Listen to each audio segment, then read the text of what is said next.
Norman gets back to New York, calls us, and said they're doing a series for CBS called Superman. I said, yeah. He said, they actually asked me if we wanted to do it.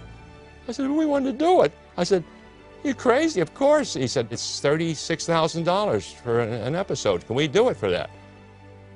I said, of course we can do it for that. I had no idea. I mean, if there had been $10, we could have done it. I mean, we get it done. Oh, he said, by the way, they want to see the studio. I said, what studio? He said, well, that is the problem. So Hal and I start calling everybody we know. We filled that place with bodies, partially of bodies that could draw. I had one of my brothers, and I think my wife even sat in one corner. We had one guy from Hanna-Barbera who had to leave at 1 o'clock. We had that place filled except with one guy who couldn't make it.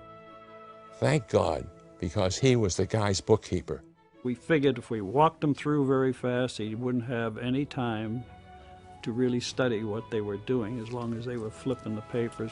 So this guy shows up. We take the guy through the whole studio, and all these guys are all just scribbling out there, pretending they could draw. And just as he was ready to say something, there's a knock on the door, and it's George Rowley, who had to get back to Hanna-Barbera.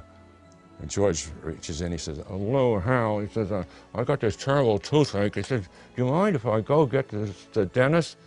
I said, yeah, go ahead, George.